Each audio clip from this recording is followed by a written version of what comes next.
Good evening and welcome to the August 3rd, 2016 meeting of the Gaithersburg Planning Commission. The first thing on our agenda was to be the approval of our minutes, and I believe we need to defer for a lack of a quorum of those who were present at that meeting, so we'll put that on the next meeting agenda. That takes us to a recommendation to the Mayor and City Council for X-7067-2015, the request to annex 23 acres known as the Johnson properties located at 12201, 12251, 12301, and 12311 Darnestown Road, Maryland, Route 28. And presenting from staff is Rob Robinson. Good evening, Commissioners. During the Wednesday, July 20th, 2016 Planning Commission meeting, staff and the team representing the applicant of the Johnson annexation petition presented the annexation and associated plan. During that meeting, noting the criteria on which the Commission must base its review of the application for recommendation to the Mayor and City Council.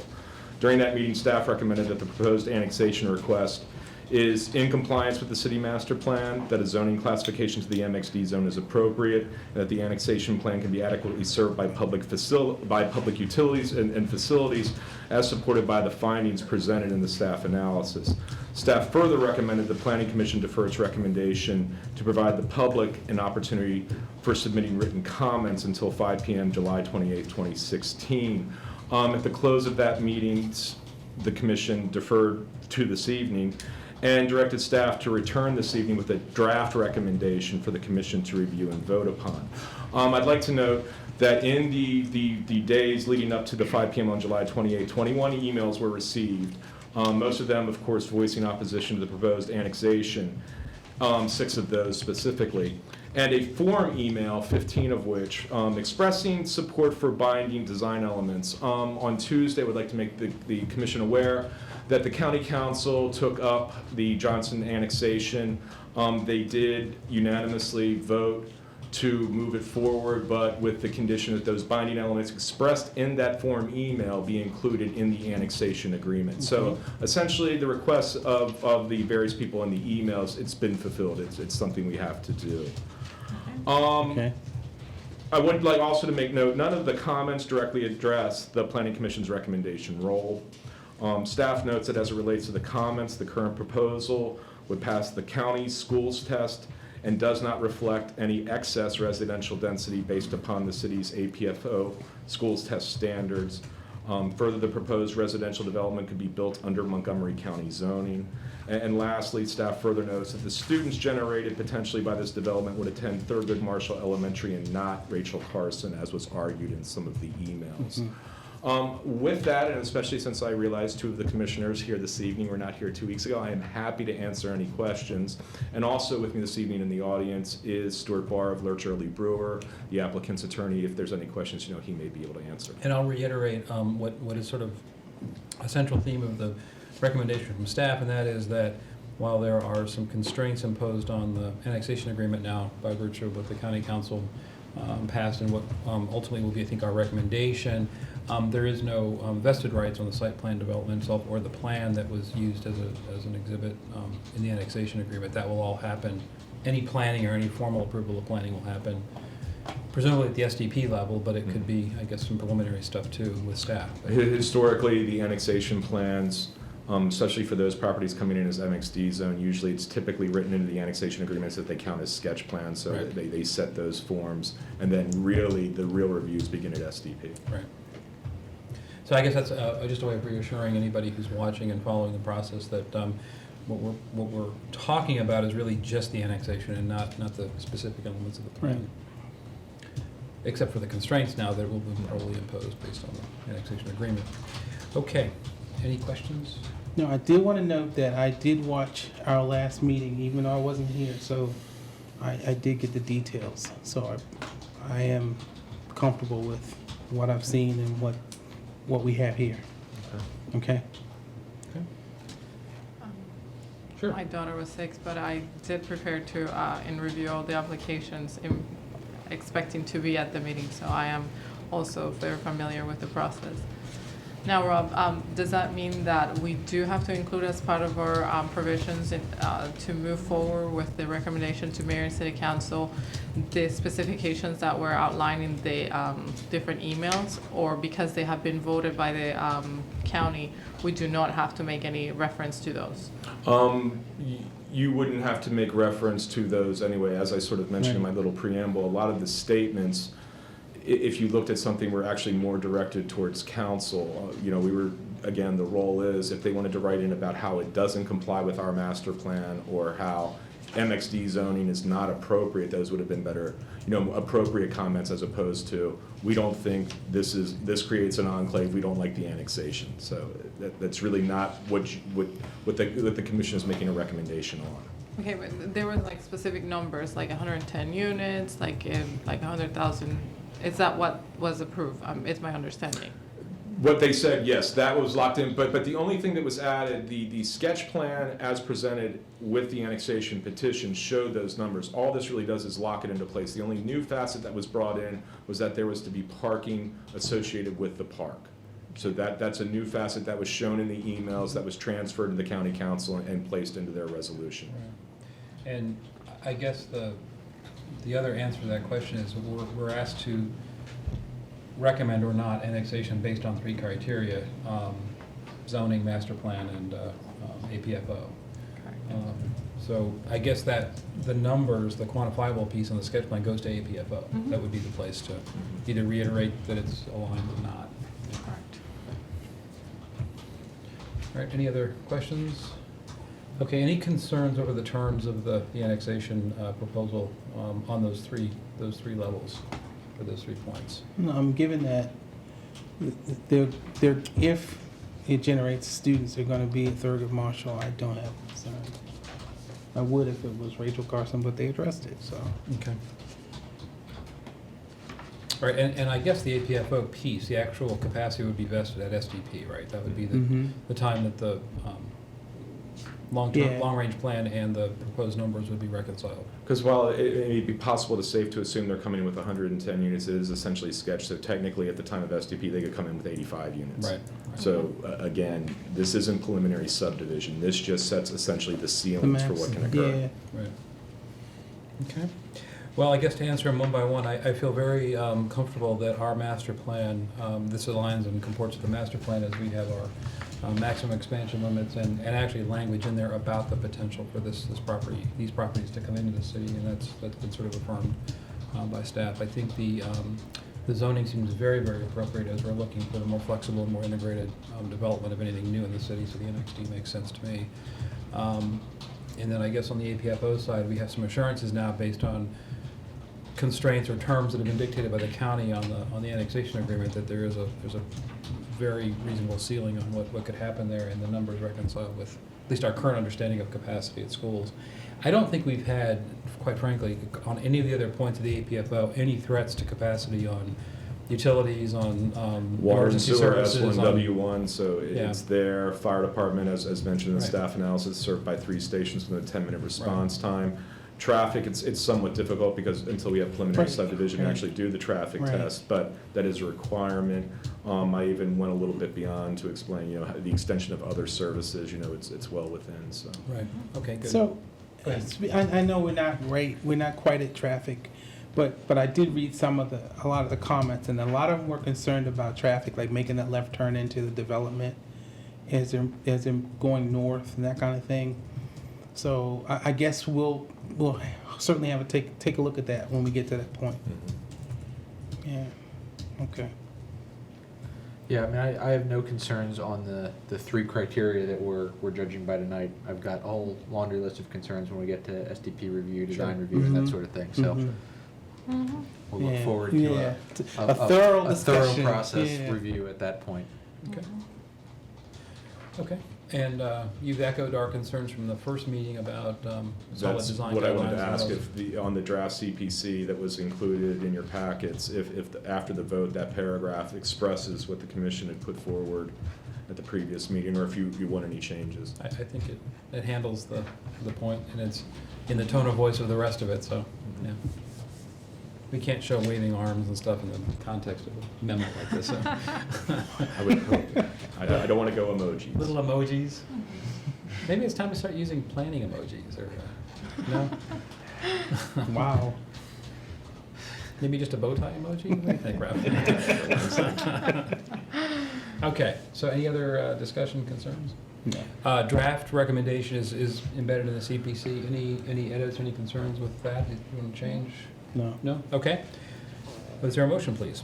And this is, again, for a recommendation to the mayor and council. Or, Rob, do you want to read a formal recommendation first, or? No, because the one that came out of the thing referenced the staff, so that's why, as I mentioned, Yeah. I transferred actually all the findings into the CPC. So you may want to ask Frank how you wish to phrase, because it is a three-part thing. Right. So you could go, the planning commission, it recommends to the mayor and council that, one, the proposed annexation of the first paragraph and not do all the subsequent things if you wish to do that.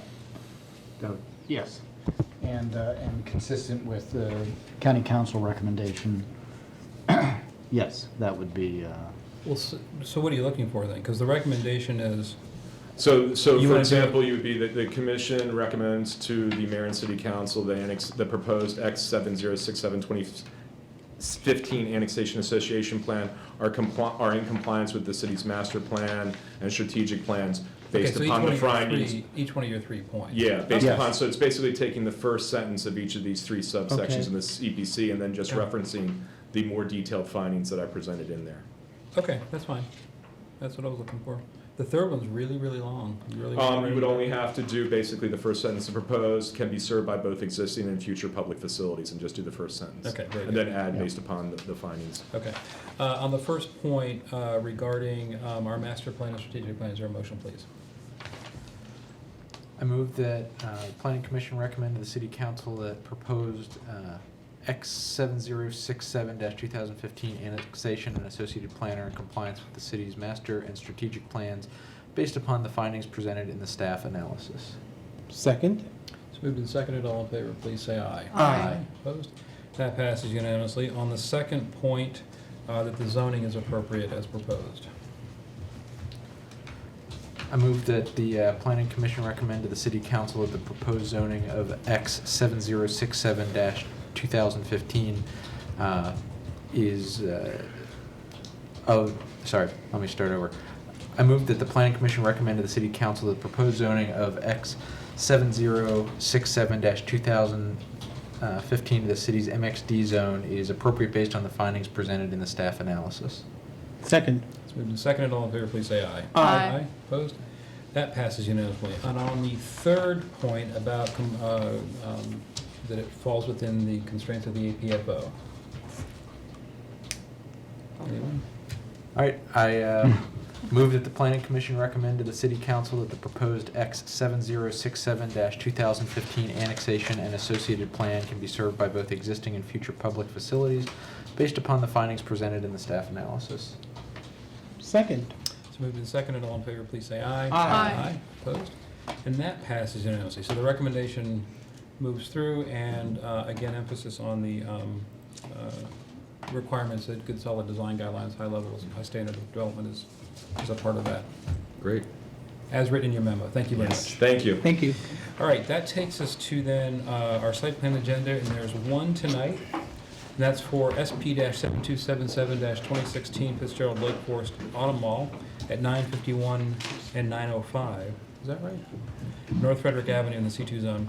Development includes removal of a stormwater management pond and replacement with an underground detention system, construction of a new parking garage and parking lot, addition to an existing showroom and facade improvements, and accompanying site improvements. And this is a concept site plan. And Greg Mann from staff is presenting. Thank you. Good evening. Application SP-7277-2016 is before you tonight for concept site plan approval. The applicant is proposing a variety of site enhancements, which include a new parking garage, a new surface parking lot, and facade improvements to two existing automobile sales buildings. As can be seen in the provided aerial, the subject properties are located adjacent to North Frederick Avenue. It consists of both the Lake Forest Mall, both of the Fitzgerald Lake Forest Auto Mall and the Amco building. Both properties are zoned C2 and contain automobile sales and service uses. With that, I'd like to turn the presentation over to Jim Clifford, who will introduce the project, or the development team and the project. Good evening. Good evening, how are y'all? Nice to be here this evening. We're going to be efficient and quick. I'm James Clifford, the law firm of Clifford, DeBias, Boynton, and Hyatt. We have our team here with us today. I'll read through quickly. Greg Steinbarth, General Counsel for Fitzgerald Auto Group, and Dave Jenkins, who's doing all the heavy lifting on this project. Bob Porter is the builder. Katinas Brunswick are the architects. We have John Katinas here today. O'Connell Lawrence, Doug Tilley is going to be doing most of the presentation, and Melissa Hill, who's his associate. And Mike Norton is here to answer any landscape or land planning issues. Very quickly, we're here because there's about 8.2 acres that the Fitzgerald Auto Mall owns. Recently, they just acquired the old Amco site, so that makes it 8.2. It needs some restructuring. They need to update their facades. There's manufacturer requirements for this Hyundai and Subaru and Toyota dealership that they have to upgrade to. It's a little tired, and they need to bring it up to date. In addition to that, they need to find a way to stop spreading cars all over Montgomery County because they've got to store all these cars that are required. This parking garage is being done as a storage facility, although it's designed to have a future beyond that. It is for storage here. It's going to solve a lot of their problems. Plus, they've got the third thing is they've got an old stormwater pond that needs to be fixed, updated, more state of the art. And as part and parcel of that, they're going to deck it and be able to park a few more cars on top of that as well. Having said that, that's why we're here. I'm going to turn it over to Doug Tilley to give you the details. Good evening, everybody. Doug Tilley with O'Connell and Lawrence.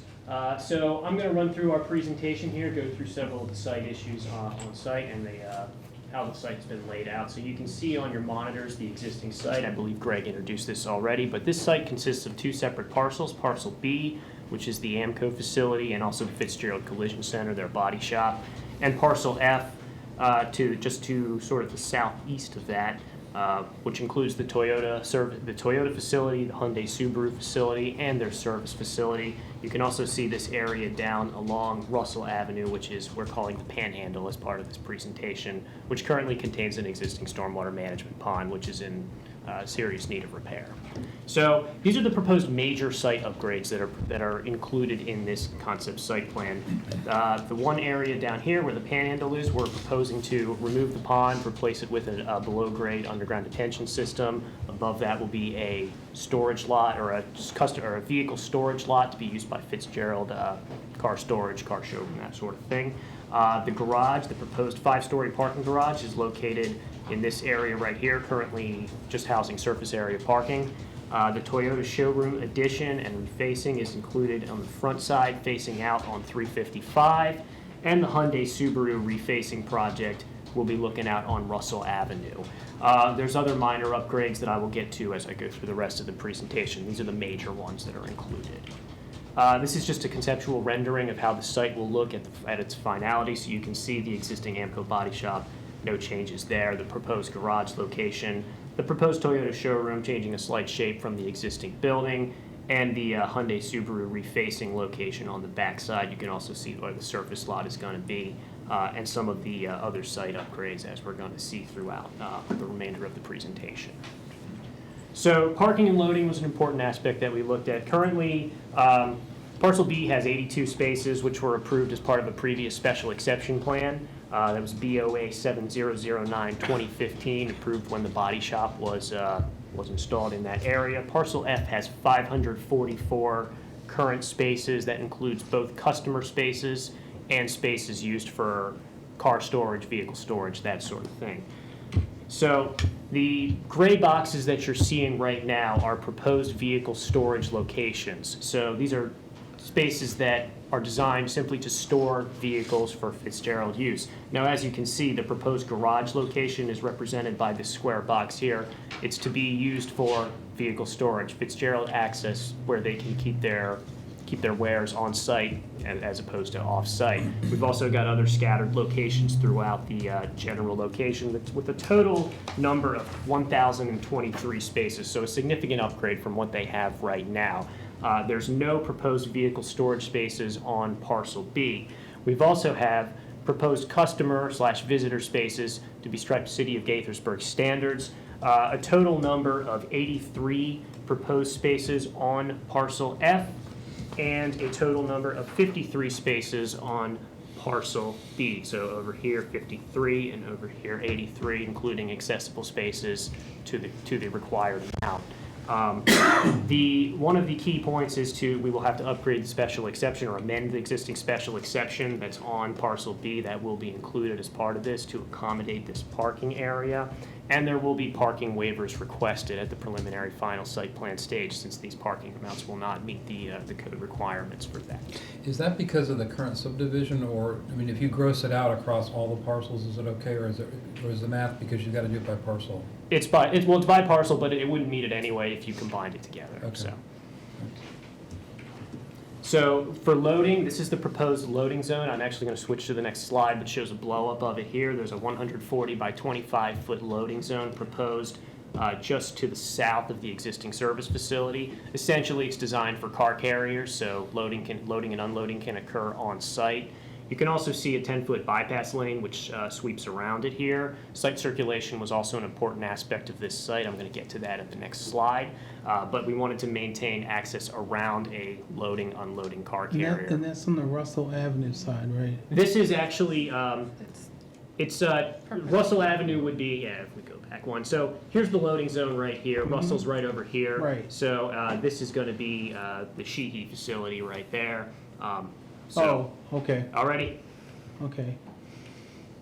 So moving forward, as Jim mentioned previously, the garage that's on site is to be used by Fitzgerald. It's going to be used as a storage lot, a vehicle storage lot for their wares. However, the garage is designed such that it could be restriped in the future for city compliant parking. Correct.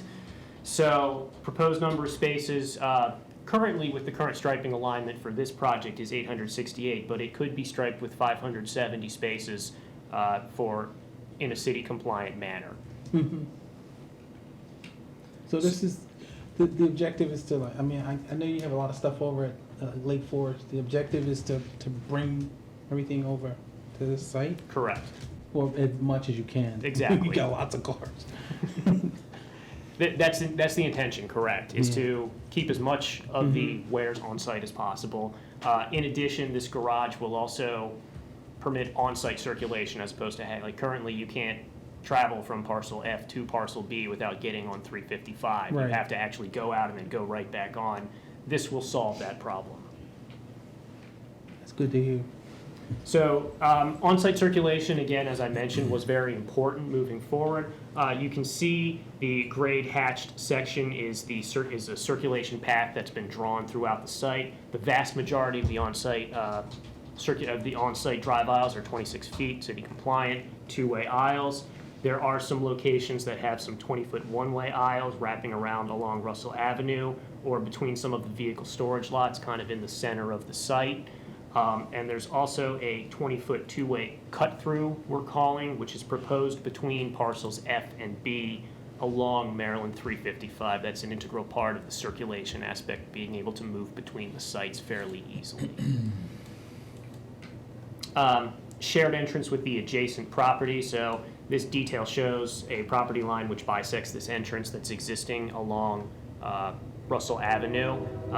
So we're going to be proposing an ingress-egress easement area to be signed between the two parties to ensure that this use can continue.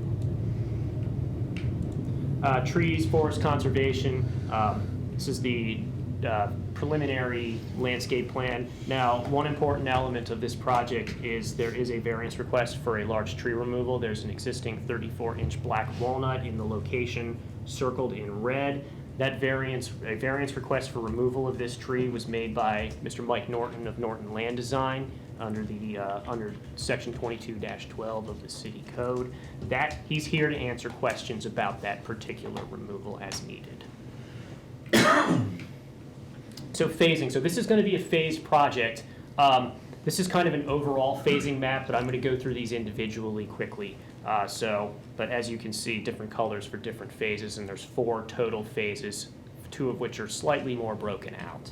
Phase 1 is the surface lot and stormwater management upgrade. So this is the replacement of the pond, the underground detention system, and the surface area, generally confined to the panhandle lot on this side where I'm circling with my mouse and where it's shaded on your screen. The garage portion of the site is listed under Phase 2A-1. In addition to the garage, there's also some small stormwater management improvements that go along with this, including 2 microbiome retention area to be constructed, and also some piping rework, striping, circulation, that kind of thing, the kind of thing that goes along with the garage. The Toyota showroom addition is part of Phase 2B1, facing out on Maryland 355, and this is the general vicinity of this upgrade right here. In general, it's going to be structured around this parking area and this building. And finally, the Hyundai Subaru refacing, which is the 4th of the major site plan additions or the site plan renovations that we're talking about, is shown on the back side. Will be done on the back side of the existing service building where they have their existing sales facility, and that faces out on Russell Avenue.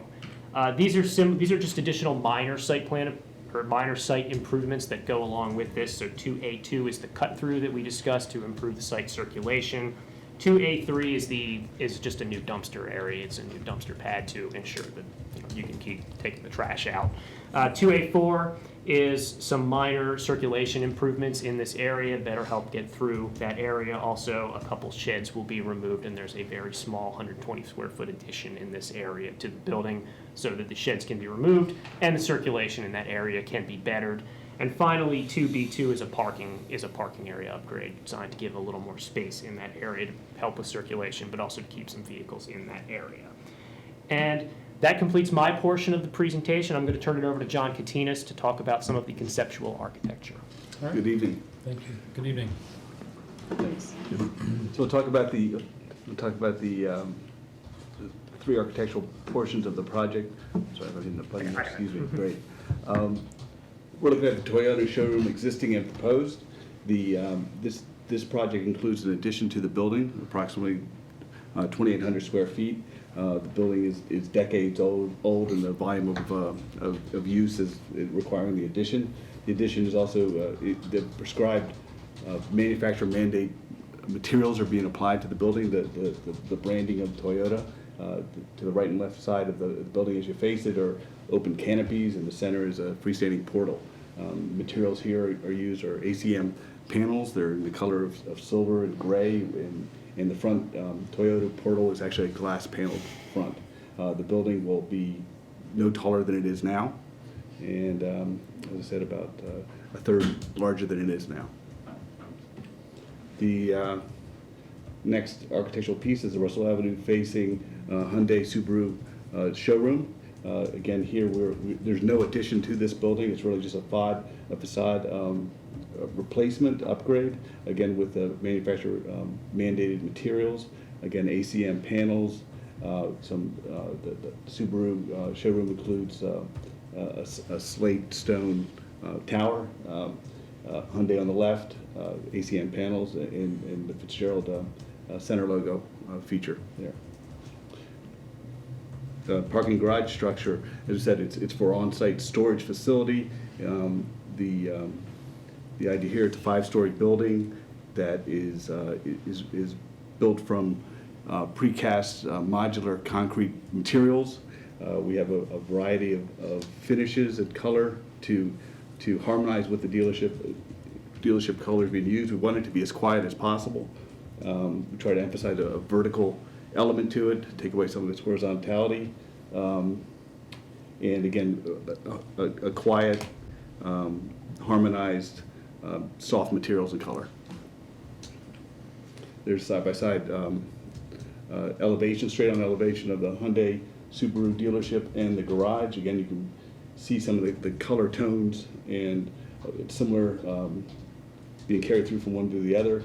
The vertical nature of the stair tower, there's some shear wall structures, and again, the materials are just precast concrete modular materials.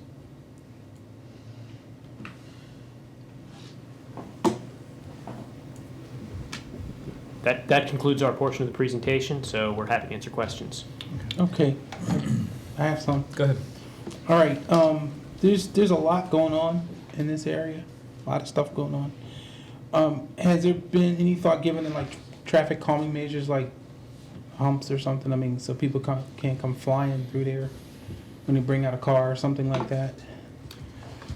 With regards to circulation on-site, we're taking that very seriously, and we've been working with staff to ensure that, that blind corners are addressed and making sure that people have sight distance that's required. Specific calming measures have not been discussed at this point. So you will think about that. Okay. Did you have a specific area that? Well, yeah, I was thinking about that long drive aisle. If we can bring it back up.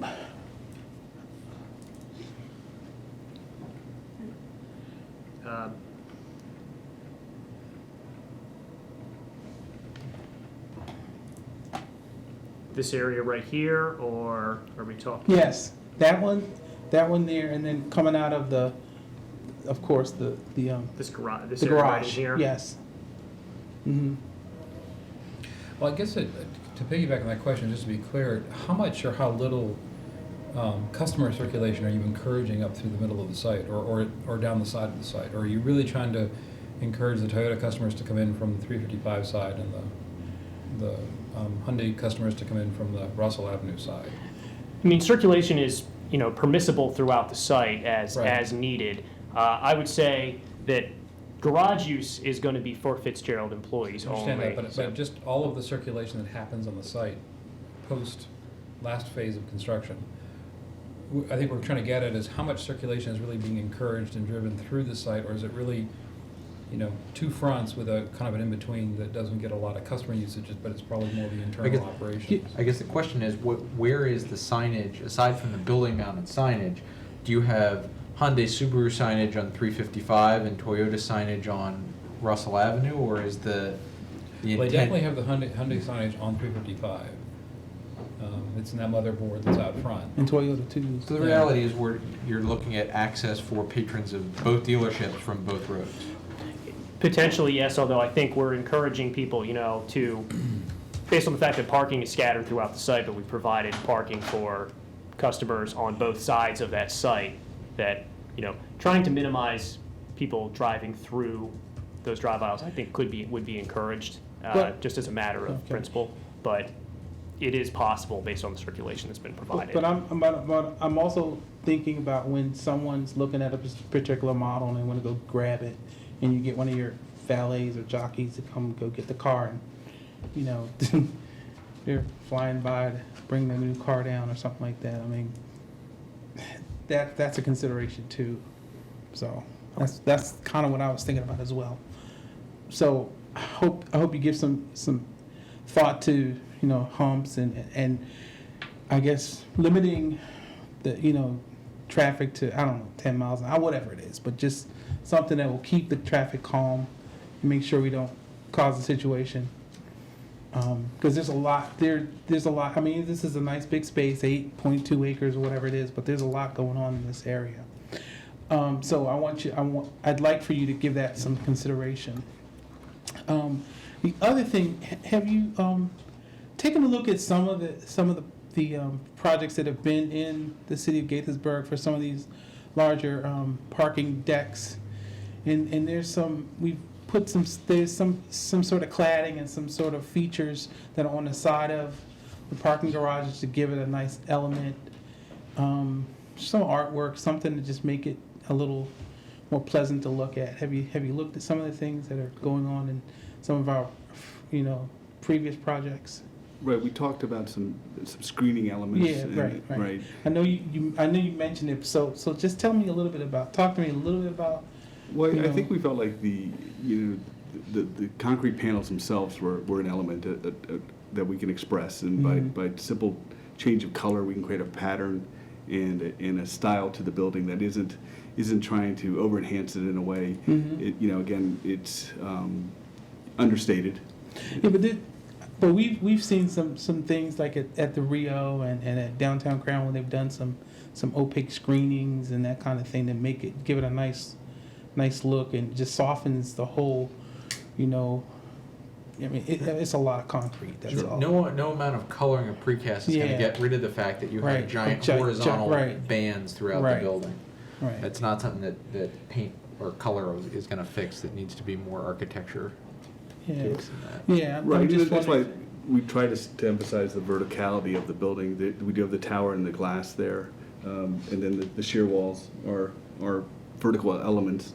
The stepping, tonal change in the concrete is trying to break up the mass.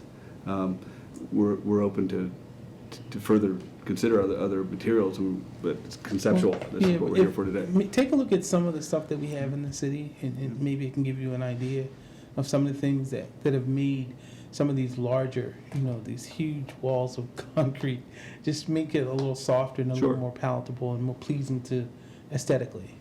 Okay. I'd suggest you look beyond necessarily Well, only what yeah, we've done that's in the true. city. I That's mean, true. there's some great There's other architectural stuff. examples of mundane precast parking garages that have been dressed up to become architecturally palatable throughout the country, so. Yeah, that's true. That's true. Any other questions? I want to just ask you a couple quick points, or cover a couple quick points. The staff was talking about a little bit of a concern with the setback, let's say building position, not setback, of the garage relative to Russell Avenue, and maybe creating a little bit more wiggle room in there for the circulation of the drive aisles. Where did that land, or what's the discussion heading toward there? We've talked about that, and we're open to considering that and to taking a look at that and looking at the staff recommendations and seeing if we can take a look at that further moving forward. I mean, I guess what I'm getting at is, I think it makes all the sense in the world to build in circulation and not try to constrain the site, because it's a very large garage, so I can't imagine that a row of parking is gonna sink that. But I'm just trying to get a sense of what drove you to take it right up to the last inch and then take it yet another few more inches. What's the? Well, part of it was having to get the sizing for the city of Gaithersburg striping in there and to make sure that that worked. But also, it was partially what it was the location of the property lines and also the bioretention area that was in place. We didn't want to put it too close. With that being said, we've come up with a solution where we can probably push the garage a little bit closer to the bioretention area and thus make a staff suggestion generally And I work. think it's a little bit of insurance for the future, because if it does ever turn public, it's gonna need circulation along the Russell Avenue side, or you end up risking what happened on the front side of the site, on the 355 side, where you couldn't circulate through the sites without going back out on the street. So it's a little bit about that same kind of idea, that maybe you don't need it now, but in the future it could really make a difference about how it's used. The other question I wondered about was, actually a couple things. Is the garage gated and secure? Is that, what's, from the Russell Avenue side, are you looking at roll-down gates, at, what's the, or anything at all? I don't know. I think that we're open to discuss. I think operation has to be concluded with, you would like to see that? No, I'm just asking Yeah, what it is. I right, don't know right. whether you're driving by and seeing something that's essentially, a cage, a big cage, or if it's, I'm Right. just curious. No, it's an open structure. Whether there's a gate at the entrance, I think that would be, But controlled access is Yes, basically, yeah, yes. it's controlled access. I mean, bless you. Customers aren't really supposed to park in that, right? correct. Yeah, okay. But you don't have in mind a big opaque garage door closing off the It's just gonna first be floor? like a, Okay. Right. yeah. And what happens, since it's not used for the public, what is, actually, I don't know if we require anything, if you're considering, what kind of lighting is on the garage at night, Is it lit up like any parking garage, or is it Yeah, I was wondering more that. modest? I mean, 'cause I was wondering about that too. I mean, I think the intention is to meet all specific landscape and lighting requirements. We're I guess Right. I'm asking, maybe I'm asking Building. staff too, what is a requirement on a garage that's really not for public use? Would it have to, They would need to meet city standards for lighting. At this time, they're not required to do it. That would become a final site plan and preliminary. They would need to meet the standards of Public Works. They would have to review that. okay. I mean, I guess you all definitely have security concerns. You got a lot of, In operational lighting, Yeah. they have to be in the building. Okay. And I mean, We will require a photometrics plan. Yeah, I didn't know whether the criteria is lower because it's not a public access garage, or if it's the same as, or if it's negotiable. I'm just curious what the, To the best of my knowledge, I think it's the same as. I don't believe it's any Okay. difference if it's a public or private garage and if it's for public use or not. okay. I guess back to the security question, I'm looking back at the rendered elevations, and the ground level elevation right now doesn't look like there's any wall or any barrier to keep Yeah, somebody from right. walking in Walking there. right So in there, yeah. as you further develop the architecture, I want to make sure we're not just putting floor to ceiling chain link around the bottom level, Right. you know, Yeah. to secure it. If we've got to provide security at the ground level where most people, anybody walking by is going to experience it, that's the most important place to not have a cage. If it has to be a solid wall, if it has to be some sort of architectural perforated panel, whatever it has to be, it has to be designed in a way that's not a cage. I mean, yeah, we understand this is conceptual, but I'm sure you'll have like cameras and stuff like that. Any other questions?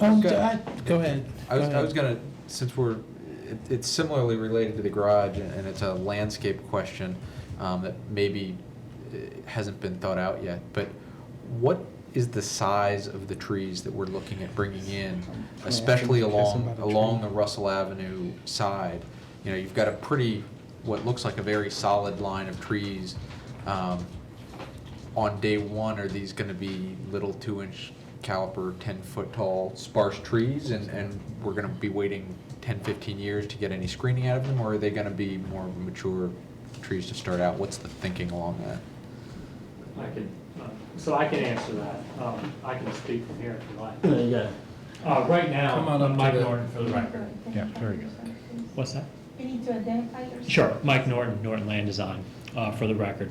Right now, we are showing 2-inch caliper trees, as you have, because we are also using afforestation credit. We are meeting the afforestation forest conservation requirements on this property miraculously through afforestation and tree canopy plantings. So at the moment, that is what we are showing, are the 2-inch caliper, about probably 12-foot canopy trees that will be installed. And what's, based on just professional opinion, what sort of growth rate do we have? What sort of time frame are we looking at to get meaningful screening and height out of those? Sure, and I can actually go through the plant material list at itself. Red maples that we have, and actually I apologize, 2.5 inch, a little bit bigger. So the red maples grow about 12 inches per year. Then we have the lindens, which grow a little bit slower, and the honey locust about the same rate as the red maples, maybe 18 inches per year. Willow oaks, red oaks, much slower, probably 8 inches, something like that. A little bit bigger when they're smaller. So I'd say in probably about 8 or 9 years, you'd be looking at about 20 feet, 22, 23 feet tall for the slower. And go from there. We do have limited space, so the bigger size tree, as you guys probably know, the bigger size tree we put in, the bigger root ball, we don't have a lot of space to get these trees into the site right now. So we're trying to do the best that we can with what we have. Okay, I did have one question about the tree that needs to be removed. So why do we need to remove this tree? The 30, is it 30 inch? Sure, 34-inch Yeah. black walnut. Right. Well, right now, there's a parking garage proposed on top of it. Oh, okay, so it's where it is. Oh, okay. Okay. Yeah. Even if we were to reduce that size of that garage with the infrastructure, with the stormwater management, with the overdig for the garage, it still would not survive. Okay. The location that it's at. And then if we shrunk down the garage, the engineering would not allow the slopes in the garage to work. So even with a smaller footprint, it's really not a survival tree. Okay. How tall is that tree now? Oh my gosh, didn't measure that. 34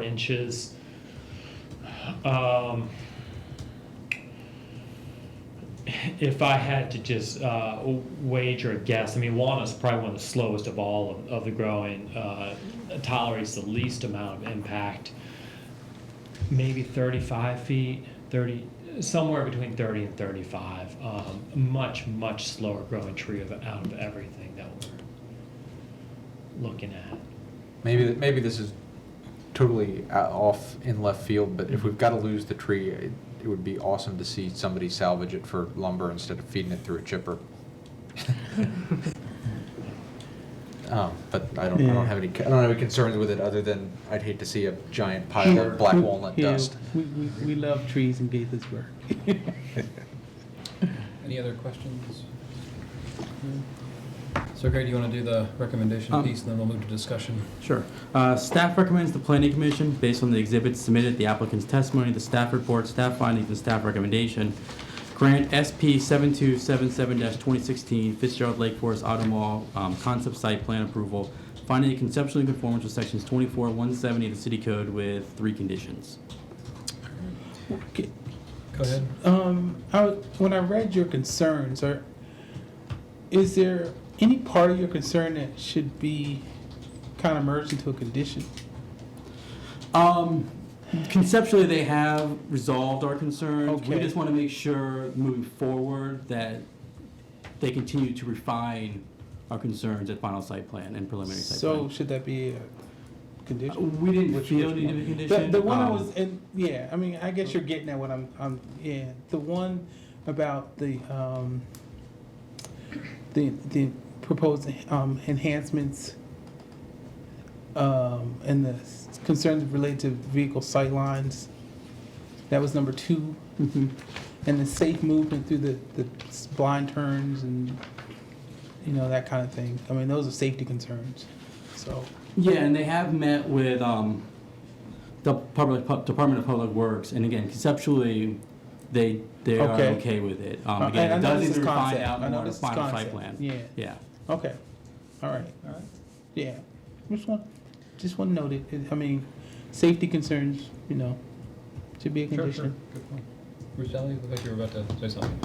Well, I'm thinking about the garage being set back, because I think should it become a public use in the future, it's a really good argument to consider this at this stage in the game, especially because in my mind, I think outside of the security factors and everything, I also think of the possibility of lining it should this, as the city looks into densifying, let's say 20 years from now, that it's a need.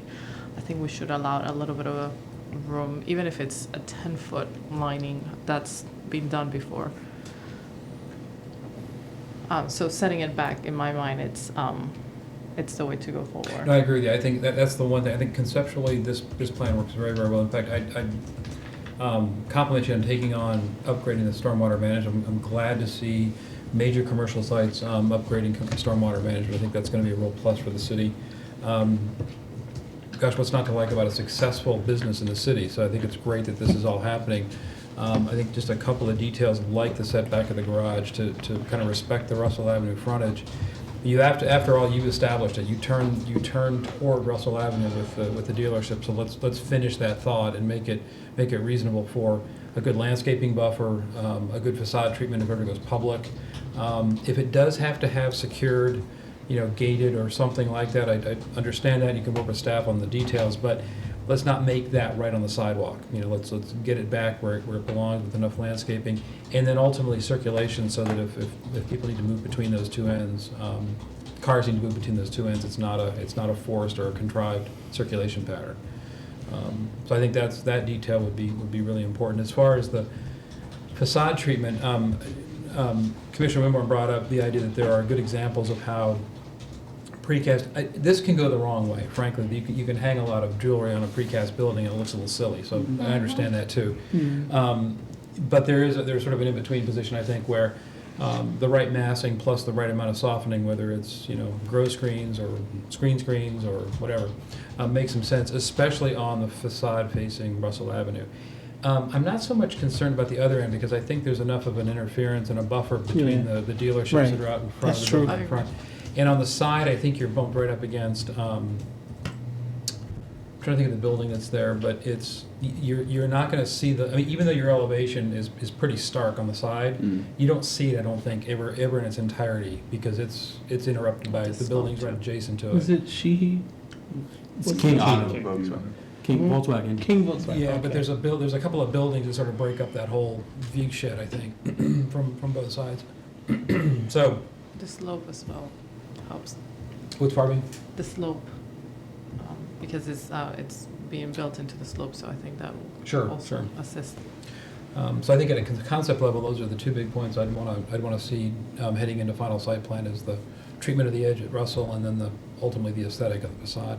But again, I'm not encouraging like a lot of overdone stuff. There's some examples of that around here too, but it's probably a little more than you've done at this point. Yeah. Any other comments, questions? Detail. What's that? I agree Oh, with okay. everything. All right. Yeah, I mean, I guess the question is, do any of those things rise to the level of being conditions, or do they become conditions on a final site plan approval? I'd recommend a condition on the actual siting of the building on the Russell Avenue side at this stage. If you're okay with that, Greg?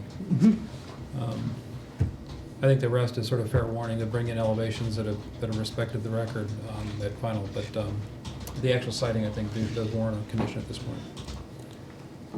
And again, I would phrase it, work with staff to resolve the circulation and a landscape buffer on the Russell Avenue side. And you guys can decide, Greg, at staff level, whether that means moving the building or shortening it, or what the right combination of those things are. Does that make sense? You guys okay with that? Yeah. Okay. Because I know you get into that, there's modules for parking that make sense and are efficient, so you don't want to just arbitrarily lop off 3 feet and end up with a lot of extra concrete that doesn't do you any good, right? So we don't do that either, but. So would a condition be applicant to continue to work with staff on final siting the parking garage? Yeah, and if you want to just use the record as why and how, or what result we're looking for, that's fine. You don't want to state it in the condition. Okay. Is that fair? Yeah, I think so. Okay. It's a concept site plan, so we can use that, I Okay. think, without too much else in the condition. Right.